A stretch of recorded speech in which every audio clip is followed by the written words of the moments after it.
Good morning. Good morning. Happy Easter. Happy Easter. I heard a story recently about a little girl named Zoe, and her turtle died one day, and she was devastated. She cried and cried, and her dad just didn't know what to do to make things better. He was trying anything he could think of. He suggested that maybe they could go get another turtle, but that didn't go over all that well. So he suggested maybe they could have a funeral for the turtle. Well, Zoe, she was 3. She didn't know what a funeral was, and so her dad said a funeral is a great party in honor of the turtle. Kind of like a birthday party. We'll have ice cream, lemonade, we can invite some of your friends over, all because the turtle died. Well, this did the trick. Her tears stopped. Little Zoe now was genuinely excited about what was going to happen because her turtle died. And then something unexpected happened. The turtle began to move. It scurried off. It wasn't dead after all. Now the dad really didn't know what to do. But Zoe did. Daddy, she said, I've got an idea. Looking up at him, Daddy, let's kill it.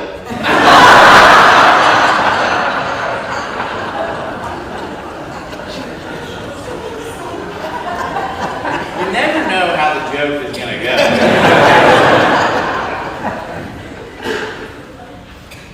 Okay, so everyone knows, everybody, everywhere knows that things, when they really die, they stay dead.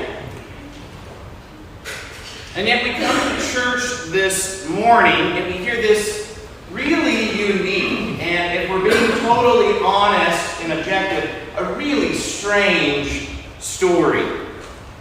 Because the story is that Jesus was brutally killed and he was laid in a tomb for 3 days. There's no pulse, there's no brain waves, he is dead. And then 3 days later, he's alive. He's risen from the dead. It's a totally unique story in human history. And the thing about it is that we are asked to believe that this is actually a true story. And so here's the question I have for everyone this morning. Did it really happen?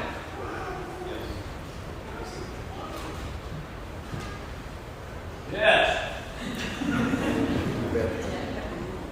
Is it just a story that some people made up a long time ago, or did it really happen? Of course, we're told that no educated person in 21st century America would ever believe this kind of hogwash. Nobody actually believes that this really happened, do they? So many would tell us Easter's a nice holiday. You get to buy those little peeps, which I think are candy, but I'm not entirely sure. We wear dresses, people are dressed up nice, there's brunch, but to believe that this story is actually true in the year 2022, it puts us at odds with so many. And we come to church this morning and we're told it really is actually true. So we've got 2 options, every single one of us, with this particular story of Jesus risen from the dead. Either it's true and it happened, or it's just a story some people made up a long time ago. And there's not really a third option here. Now, if you're in the camp that says, yeah, it really happened, Jesus really did rise from the dead, well, that changes everything. That changes absolutely everything. Because if it really happened, then we've got to start listening up to what Jesus had to say. We've got to start living our lives more closely in line with his teachings. We've got to recalibrate. And if it didn't happen, if you're in that camp, if this is all made up, well, then I would agree with St. Paul, who says in 1 Corinthians chapter 15 that if the resurrection of Jesus didn't happen, then Christians are more to be pitied than any other people. Because if the resurrection didn't happen, then everything we do here at the church, everything we do as Christian people, it's all a joke. It's fake. It's built on a made-up story. And we would have done much better to just skip church this morning and go straight to Easter brunch. And so the question I'm asking everybody this morning is, did it happen or not?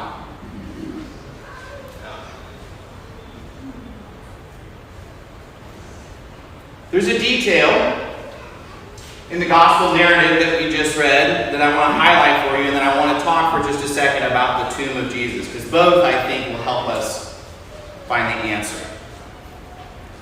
Here's what St. Luke says. On the first day of the week, very early in the morning, the women took the spices they had prepared and went to the tomb, and they found the stone rolled away from the tomb.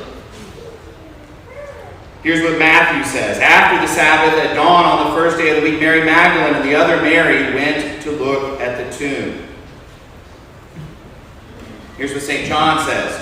Early on that first day of the week, while it was still dark, Mary Magdalene went to the tomb and saw that the stone had been removed. And here's what St. Mark says.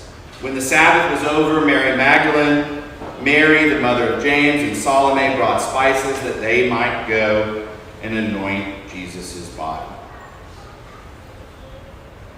So, all four Gospels are crystal clear on this point. They all agree that it was women who went to the tomb early that morning. They were the first eyewitnesses to the resurrection. Now here's what I want to tell you. If this is a made-up story, this would have been one of the worst possible details to include in your made-up story. If you were making this story up in the first century in Palestine, you certainly wouldn't have wanted to insist that women went to the tomb. It's a real gaffe. Women, sadly, had little status in this culture. They weren't thought of by the people of that time as credible witnesses to anything, in any context at all. And yet all four Gospels insist that they were the primary eyewitnesses to the resurrection of Jesus. This detail would have called the whole thing into question. There is no incentive at all at that time to have included this detail. It would have been, in fact, much better for the story at that time if you were making this whole thing up just to skip over that part. In fact, we know that some in the years that followed the resurrection, they judged the stories untrue because of this one detail. We have early, lengthy objections to Christianity from multiple sources. There's two guys, and you can write this down and look it up later if you're kind of going to nerd out on this stuff. Celsus, spelled like Celsius without the I, and Porphyry. And one's a Jew and one's a Greek. And you know why they didn't buy the story of the resurrection? They both write there were only women that went to the tomb. Now you and I would call that misogyny. But in those days, for the gospel writers who make sure to include this detail in every account, I can't think of a single reason to include it unless it's accurate. It's just what happened. Because it doesn't help their cause in any way. There's no reason to include it unless it's just true. Now, the second thing I want to talk to you about this morning is the tomb of Jesus itself. The tomb of Jesus, it's located in the Church of the Holy Sepulchre in Jerusalem, and pilgrims from all over the world are there even today. And scholars debated for many years whether this was really the tomb of Jesus or not, until the fall of 2016, when those debates were for all time silenced. Inside the Church of the Holy Sepulchre, there's this huge dome, and underneath the dome, there's this little kind of structure that is built over the place where Jesus' tomb originally was. And it was falling apart in the fall of 2016, and the Israeli Antiquity Authority was going to shut the church down because this was going to fall on somebody, and so they had to undertake a restoration. National Geographic showed up. You can Google this. You can watch the entire thing if you want to. Inside this little chapel, there's a marble stone over the original burial bed where Jesus was laid. No one alive had ever looked under that stone. So they begin the restoration effort, and the monks who are in charge of that say, "You got 60 hours. Go in and clean it up." So the Pope's literally watching live via satellite of all this going on, and they remove the marble shelf that covers the place where Christians have gone for well over 1,500 years to venerate the risen Christ. And underneath it, there's another shelf, another piece of marble. They start taking samples of the mortar along the edge of the wall, and sure enough, it dates to the 330s AD, the exact years we know Constantine sent St. Helen to go and find the tomb of Jesus. They take those samples, and then there's one last shelf to remove. They remove that shelf, and they get down to the original white limestone burial bed, and there on the burial bed, they find first century markings. And you know what they say? He is not here. He is risen.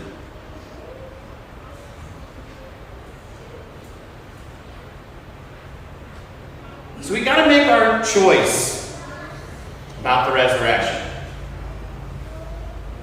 Is it just a made-up story? Or did Jesus really rise from the dead? And if you don't take the lazy way out, you'll see that the evidence, which I'm just barely scratching the surface of this morning, it overwhelmingly points to the truth of the gospel narratives and the truth of the Christian creeds that he rose on the third day. The resurrection that we've come out to celebrate this morning, everything we do is built on this truth. Everything we believe, everything we are as Christian people, it all hangs on this. And this news that he actually did rise from the dead, it's powerful news. It's news that can heal our wounds and the wounds of the whole world. And it can bring all of us to this deep, abiding peace and love. That's the power of the resurrection. There's a world out there of folks who did skip the service this morning and go straight to brunch. Or worse yet, there's a world of folks out there that wanted to leave their houses and couldn't find the strength to do it.